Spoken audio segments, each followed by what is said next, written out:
I remember the end first.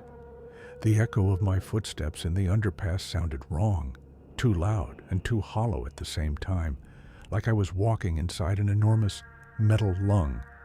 The air was thick with damp OLD urine and mold. The fluorescent lights above me flickered, buzzing in uneven bursts, making the graffiti on the walls twitch and crawl in the shifting light. Some of the graffiti I recognized. I had seen these messages in other places before, in other alleys, other stairwells, other nightmares. Pay what you owe. Debt never sleeps. Tonight is due. But here, in this underpass, the words looked fresh, wet. The red letters smeared and glistened as if they'd just been painted with something thicker than spray paint. I tried not to imagine what. At the far end of the tunnel behind me, something metallic clanged. Not loudly, just a soft, deliberate drop of metal against concrete, like someone had set down a crowbar or a pipe. The sound rolled through the tunnel, catching in the arcs of the ceiling, turning into a whisper. They were close. My phone buzzed in my pocket, one last desperate vibration before the battery finally died. I didn't need to look at the screen.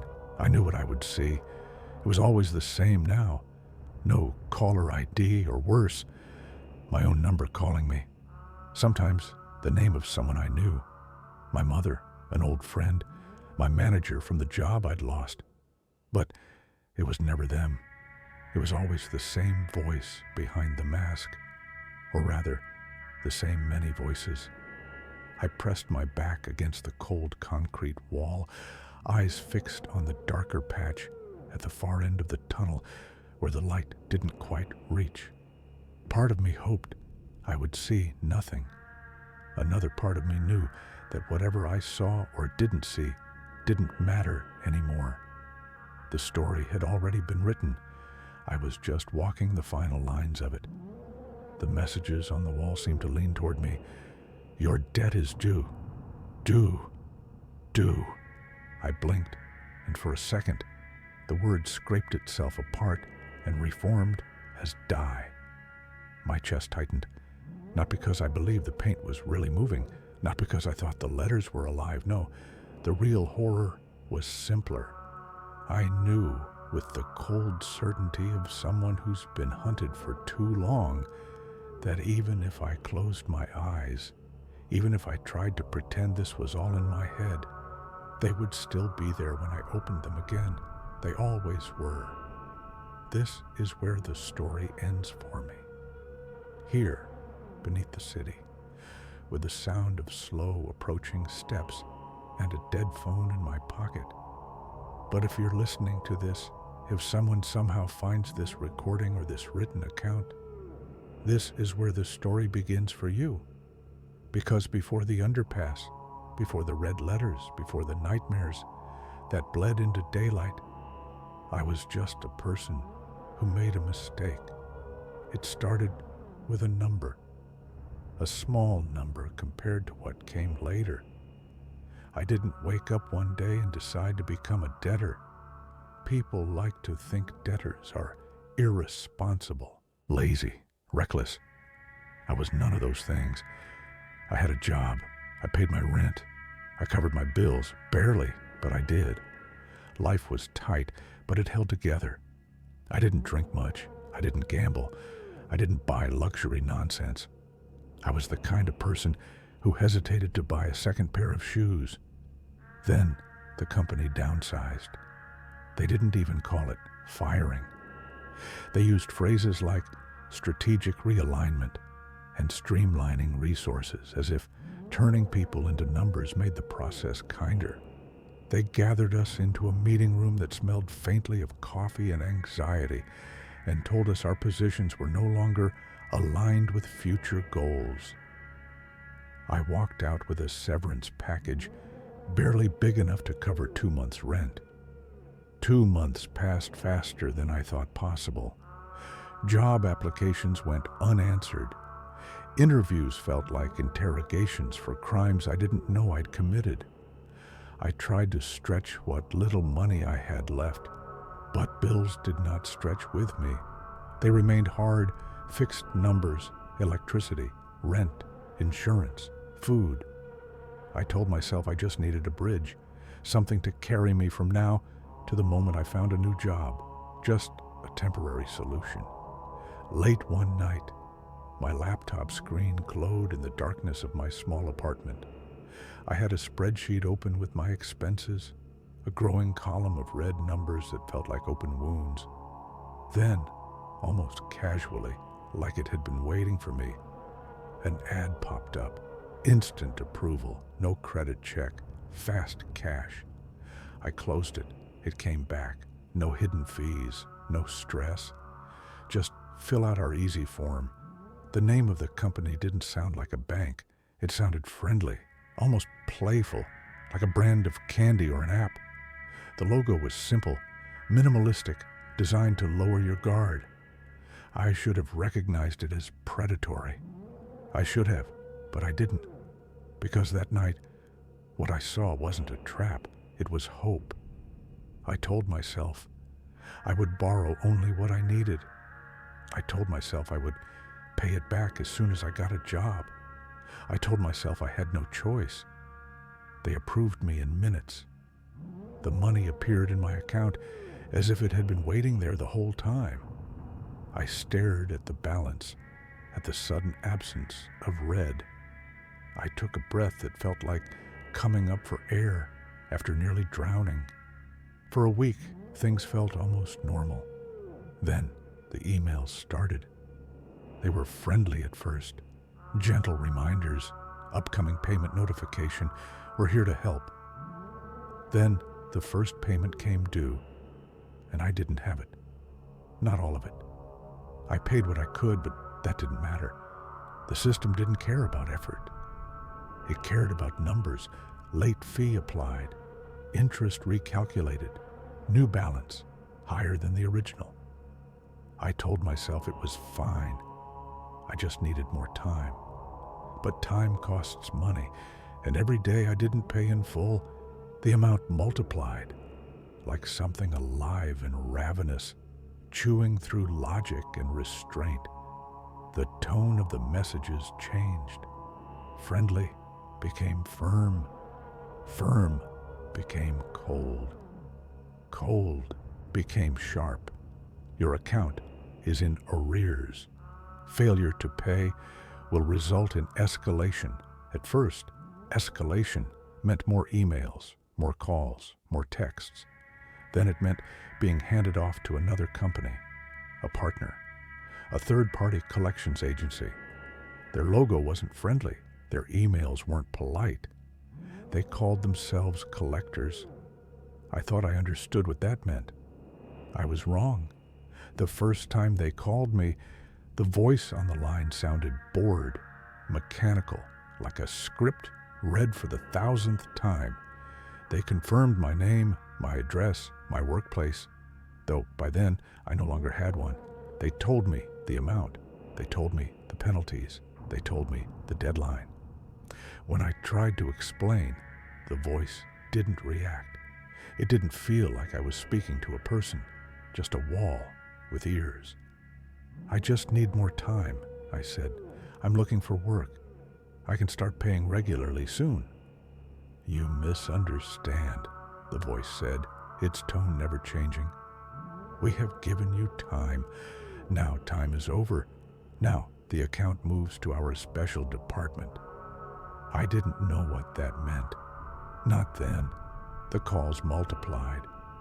Different numbers, different caller IDs, sometimes even local ones that looked like they were from my city, my neighborhood, my street. They called in the morning, noon, night, past midnight, at 3 a.m. If I blocked a number, 10 more appeared. The messages came too. You cannot hide. We will help you pay. We know where to find you. At first, I thought it was just aggressive collection tactics. I had read about that, about harassment, intimidation. I told myself other people had gone through this and survived. It was awful, but not unusual, not supernatural. Then things shifted. It started small, little coincidences. I would think about calling someone, and then my phone would ring with that person's name on the screen. I'd answer, only to hear that same flat voice from the collection agency. "We're very glad you picked up," it would say. "Not everyone accepts help so quickly." I stopped answering. They didn't stop calling. One evening, I sat on my couch with the TV on, not really watching, more focused on the paperwork spread across my coffee table. Old pay slips, job listings, bank statements. In the corner of my vision, the light from the TV flickered strangely. The sound cut out for a second. When I looked up, the movie I had been half watching was gone. The screen was black except for white text. "Pay your debt." I fumbled for the remote, heart pounding, thinking maybe some weird broadcast alert, some glitch. Before I could touch a button, the words changed. "We know you're looking at this." I turned the TV off. The screen stayed on for a heartbeat longer than it should have. Just long enough for a final line to appear. "We see you." That night, I didn't sleep. I told myself it was anxiety, stress, that I must have imagined the last part. Maybe it was a strange ad, a hack, something explainable. But explanation didn't comfort me. If anything, it made it worse. Because if they could put messages on my TV, what couldn't they do? The next morning, I found the first note. It was wedged under my door, folded in half. No envelope, no logo, just a piece of white paper with a single sentence written in neat, deliberate handwriting. "You left your light on in the kitchen last night." They were right. I had. I tore the note up and told myself it was a coincidence. A prank from a neighbor, someone who peeked through the thin lines around the door and decided to mess with me. But the second note came the next day. "You tossed and turned. We heard you." The third note arrived before noon. "Don't worry, we understand fear." I started checking my door every hour. Notes appeared without sound, without footsteps in the hallway, without any sign of movement on the security camera app I had installed. Sometimes I would swear I had just looked 30 seconds ago, and there would be nothing. Then I'd look again and find a folded square of paper waiting for me, like a patient insect. I stopped opening them for a while, but they adapted. Messages began to appear in other places, the back of my wardrobe door, the fridge, the bathroom mirror, written in something that looked like steam but didn't fade. The longer you wait, the worse it gets. I tried the police. I sat across from a tired-looking officer who listened just long enough to confirm that I owed money. When I showed him a photo of one of the notes, he shrugged. "Collectors can be persistent," he said, "annoying even. But unless they've physically harmed you." "They're breaking into my apartment," I insisted. "They're leaving messages. They're messing with my TV, my phone." "Do you have proof?" he asked. I didn't.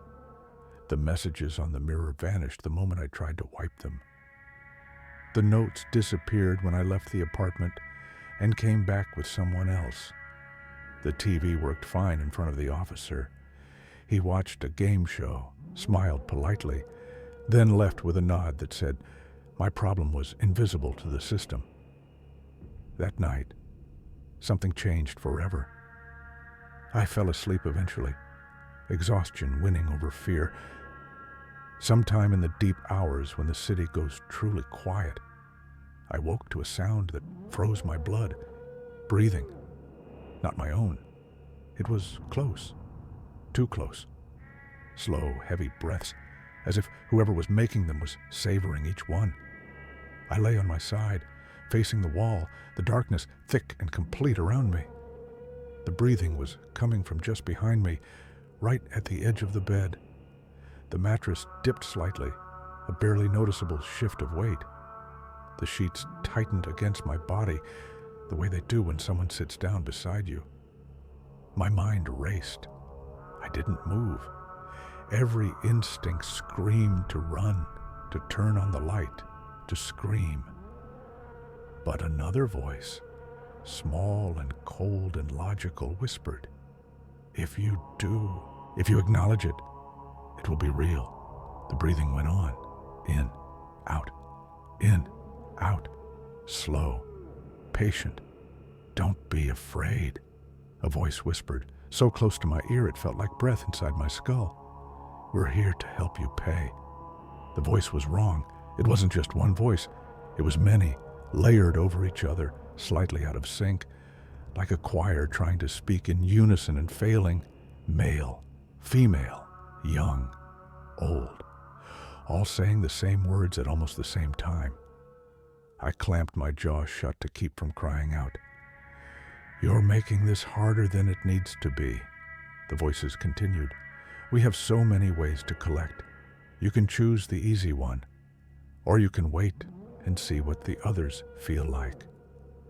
The mattress lightened. The breathing stopped. Silence pressed in. I didn't move until dawn. When I finally forced myself to look, the room was empty. The door was closed. The windows were locked. There was only one sign that anything had been there at all. On my bedside table, faced carefully toward me, sat a new note. "You sound like you're going to cry. We like that." From that moment on, I stopped believing these were just people. Maybe they had started as a company, as a legal entity, as a group of humans working in an office somewhere, sending emails and making phone calls. But what had grown above or inside that system wasn't human anymore. It was something else. Something that had learned what fear could do and decided to live on it. Days blurred into each other. They called me at all hours, but now they didn't always speak. Sometimes I answered and heard nothing but my own breathing echoing back at me, delayed by half a second. Sometimes I heard recordings of myself from past calls, my own voice pleading, explaining, bargaining, played back to me in a loop. Sometimes they spoke with my voice. "You will never get away," my own voice said from the speaker one afternoon. "You belong to the balance now." I threw the phone across the room. It landed on the couch and kept talking in my voice until the battery finally died. I tried to run. I found a cheap room on the other side of the city, paid cash, didn't register with my real name. I turned off location on my phone. I left my laptop behind. I told no one where I was going. I spent the first night in that new room staring at the ceiling, listening to the thin walls, the neighbor's TV, murmuring distant traffic. At 3:12 a.m., my new room's landline rang. I stared at it. I hadn't even noticed it when I checked in. The sound drilled into my skull. I lifted the receiver slowly, my hand shaking. "Hello?" I whispered. There was a pause. Then the familiar rustle of many voices trying to speak through a single narrow line. "Running incurs additional interest," they said, "but we appreciate initiative." I hung up. The phone rang again. I didn't answer. They started knocking on my door. Soft, gentle knocks, polite, 3 at a time. Then a pause. Then 3 again, like a coded message. When I finally looked through the peephole, the hallway was empty. The next morning, I went back to my old apartment. Running had done nothing but prove one thing to me. There was nowhere I could go that they couldn't follow. Around me, the world began to distort. Street advertisements changed when I walked past. Numbers on bus stops rearranged themselves into my exact debt amount. Billboards about sales and discounts flickered, and for a heartbeat, I would see messages just for me. Pay or break. Debtors don't get tomorrows. Once, waiting at a crosswalk, the walk signal turned red and stayed that way for far too long. The crowd around me shifted, annoyed, checking their phones. The little red figure on the crossing light raised its arm and pointed directly at me. I blinked, and it was normal again. I stopped talking to people. I stopped answering messages from friends. Every call could be them. Every voice could be theirs, wearing someone else's face. And the more isolated I became, the more they tightened their grip. They started playing with time. I'd wake up and find my clock blinking, every digital display in my apartment frozen at non-time. My phone alarm would go off at random hours that I knew I hadn't set. I'd step into the shower and come out to find the sun much lower or much higher than it should have been. Hours gone or rearranged, and always, there were the notes. On the inside of my cupboard, you skipped meal again. Interest still accumulates.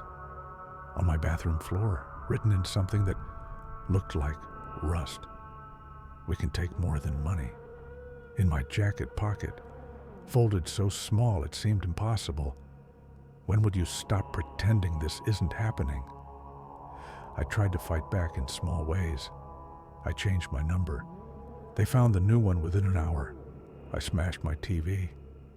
The next day, there was a portable screen outside my window, balanced on the ledge of the building opposite, showing those same words in giant letters. I lived on the 5th floor. There was no balcony there, no way for anyone to place it without falling. I unplugged everything. I cut myself off from the internet, from electricity, from the world. They came without devices then. I heard them in the pipes, in the humming of the fridge, in the creak of the building settling from heat to cold. The collectors seeped into every system that surrounded me until it felt like the entire city was one giant, living mechanism designed to track me, pressure me, push me. The worst part wasn't the threats.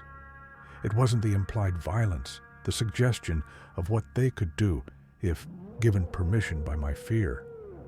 The worst part was how they knew me. They quoted emails I had sent years ago.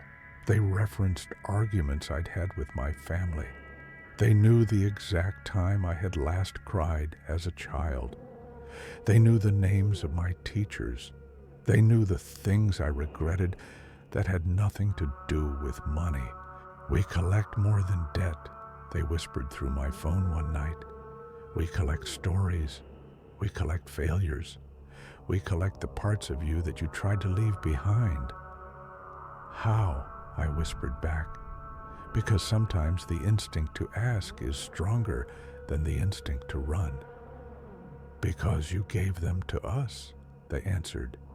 "Every click, every form, every agreement you didn't read, every box you checked without thinking, little pieces, tiny permissions, you built us yourselves." At some point, sleep became a dangerous luxury. Every time I dozed off, I'd wake somewhere else.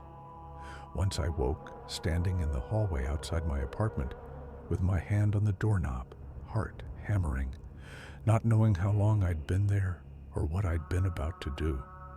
Another time I woke on the floor in the living room, with notes scattered around me in a perfect circle, all of them blank. They were teaching me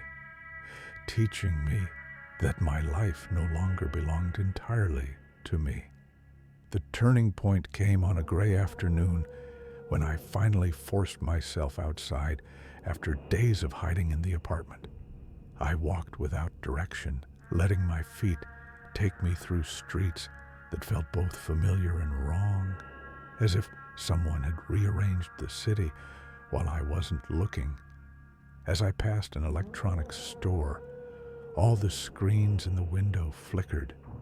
They were playing different programs, news, music, advertisements. For a moment, they all went black. Then, my face appeared on every one of them. I stood frozen, staring at myself. I looked exhausted, sunken-eyed, older than I should have been. And beneath my face, in white letters, a number appeared. My exact debt. Down to the cent.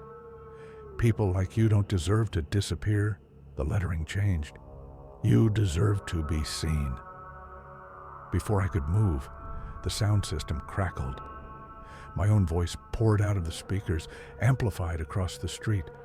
I promise I'll pay, it begged. I just need more time.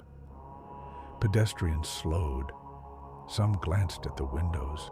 Some glanced at me. A few stared, connecting the face on the screens with the one standing outside. I ran. I think that was the day they decided to stop playing around. The accident started soon after. A car that almost didn't stop at a crosswalk I was on.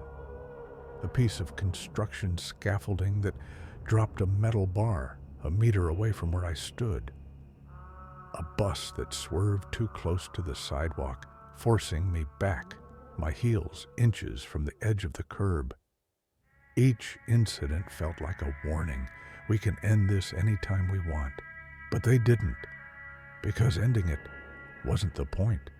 Collecting was.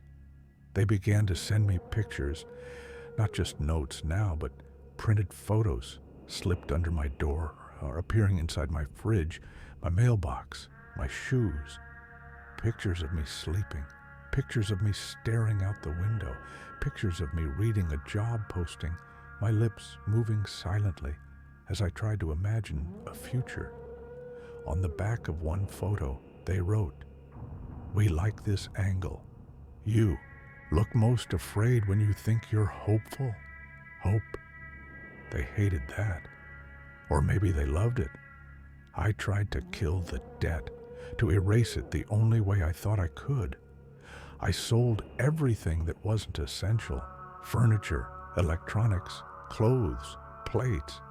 I ate instant noodles from a pot with a plastic spoon and watched as my bank balance briefly rose toward the number that had become a noose around my neck.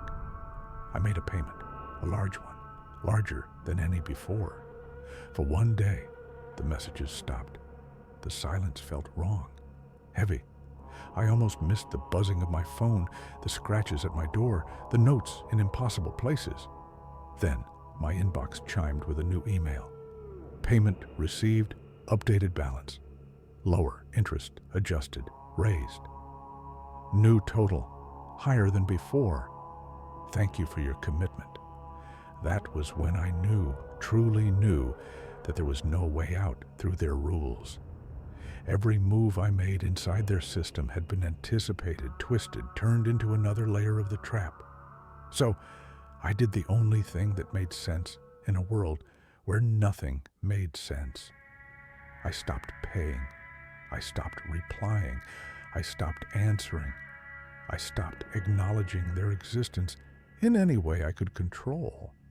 That's when they became creative.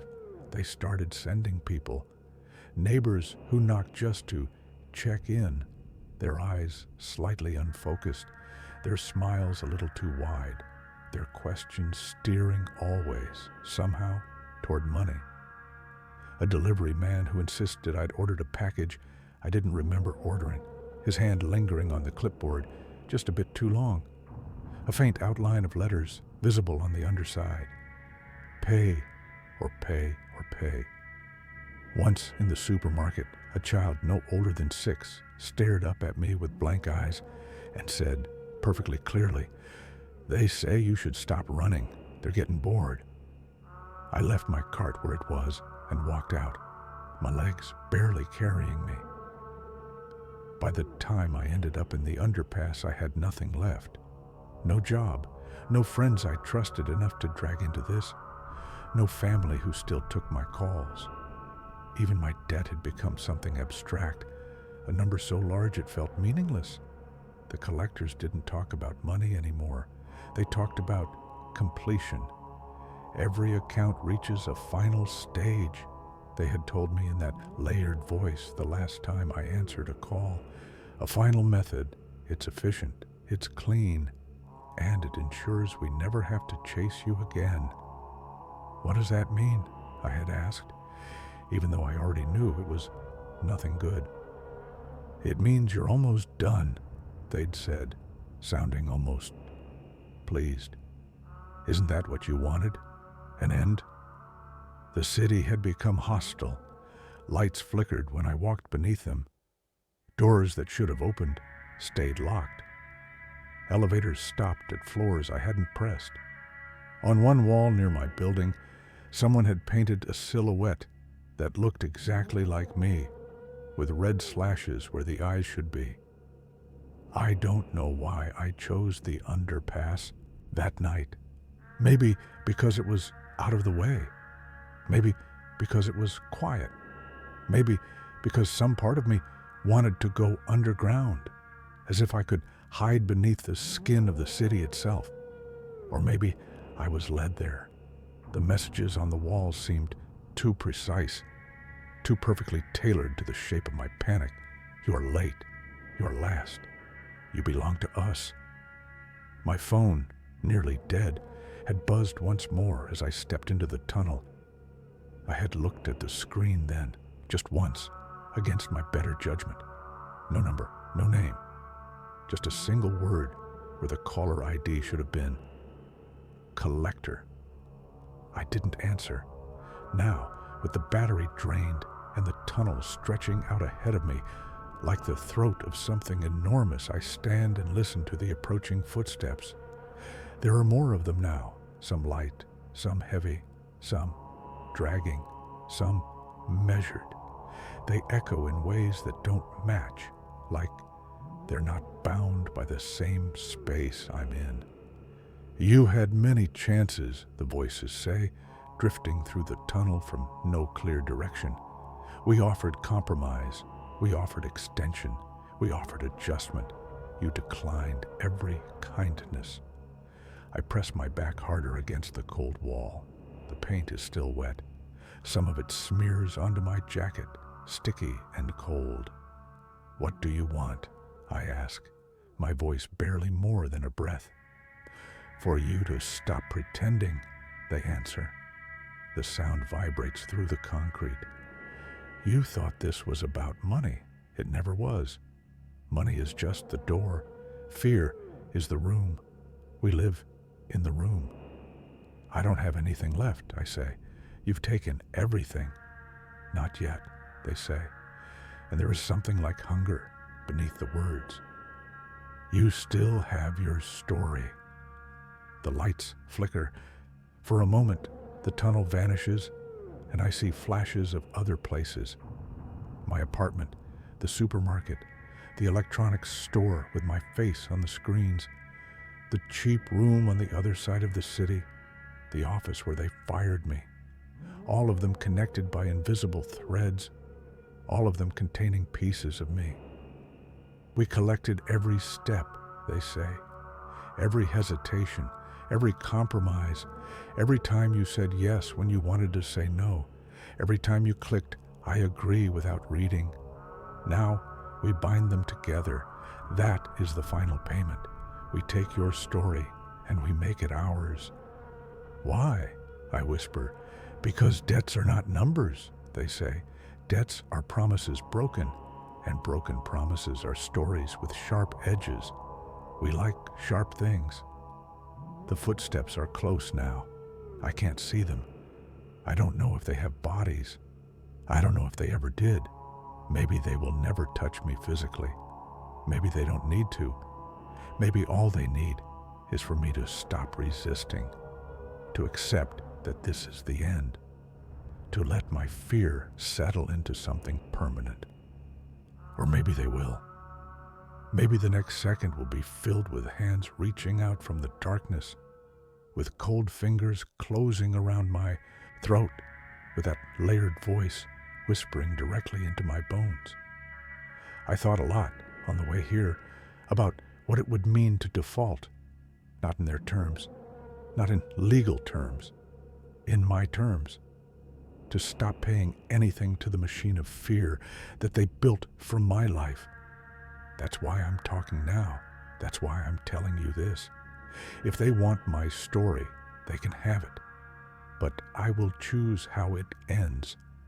I push myself away from the wall and take a step forward toward the deepest darkness, toward the place where the tunnel curves and the lights no longer reach. My legs shake, but they move. The footsteps pause as if surprised. "You're walking toward us," they say. "Yes," I answer. My voice sounds small in the vast hollow. "If you're going to collect, then collect. I'm done running." Silence. Then a low chuckle, made of many voices. "Very well," they say. "Final payment accepted." The buzzing lights above me flare once, then go out entirely. There is nothing but darkness and the sound of my own breathing. No footsteps now, no voices, just the echo of their last words and the sense of something closing, like a book being shut after the last page is read. Maybe this is the moment they erase me. Maybe this is the moment I become one more story folded into their system, one more debtor who disappeared, written off as a number, forgotten by everyone except the collectors who remember everything. Or maybe, somehow, my story leaks out through the cracks. Maybe someone finds this account, written, recorded, whispered. Maybe you are that someone. If you are, I want you to ask yourself something. How many boxes have you checked without reading? How many agreements have you accepted just to move forward? How many little pieces of yourself have you already handed over? You think this is just my story. You think you're safe because you don't owe anyone money. But they aren't just collecting debts. They're collecting people. They're collecting you, one small permission at a time. So, tell me, if the collectors ever come knocking for your story, if they ever start leaving notes in the cracks of your life, what will you do then? And how would your own ending look?